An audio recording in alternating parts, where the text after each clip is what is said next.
تذكر يوما كنت تعانق دمعة الفكر تناجي الله في صبر وترجو رحمة تسري. اسی بات کے لیے تسکین دلائی قرآن میں، اور سورہ زمر سورہ نمبر 39 آیت نمبر 53 میں فرما کہا قل یا عبادی الذی اسرفوا علی انفسہم لا تقنطوا من رحمت اللہ، کہ کہہ دو اے محمد صلی اللہ علیہ وسلم ان لوگوں سے، میرے بندوں سے، عبادی الذی اسرفوا علی انفسہم، جنہوں نے اپنے نفسوں پر ظلم کیا،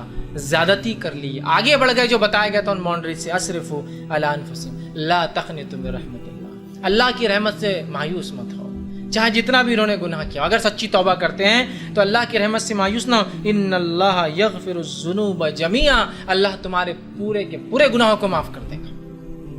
یغفر الذنوب جميعا، کچھ بھی کیا ہوگا زندگی میں، اگر سچی توبہ کرتے ہو، اپنے نفس پہ زیادتی کی ہے تو صرف ایک کام کرو، بس توبہ کر لو، اللہ تمہارے سارے گناہوں کو معاف کر دے گا. انہ هو الغفور الرحیم، اس لیے کہ وہ تو بڑا معاف کرنے والا اور رحم ہی کرنے والا ہے. لہٰذا اگر ہم اللہ سے رحمت چاہتے ہیں، اللہ سے رحم، برکت زندگیوں میں، اعمال میں، مال میں، اولاد میں، امن و امان چاہتے ہیں، اچھی زندگیاں اس دنیا کی اور آخرت کی چاہتے ہیں، تو ہمارے لیے اشد ضروری ہے کہ ہم کتاب و سنت کو تھام لیں اور گناہوں سے اپنی نفس کو اور معصیت کو پاک رکھیں، ورنہ یہ گناہ ہمیں لے ڈوبتے ہیں، یہ گناہ اقوام عالم کو لے ڈوبے ہیں، یہ گناہ یہود و نصارہ کو لے ڈوب رہے ہیں، اور ہمارے لیے آج بھی عبرت اور نمونہ ہے، اور یہ گناہ اللہ نہ کرے، ہمیں نہ چھوڑے، ہمیں بھی لے ڈوبیں گے. تو لہٰذا سخت ضرورت ہے توبہ کرنے کی.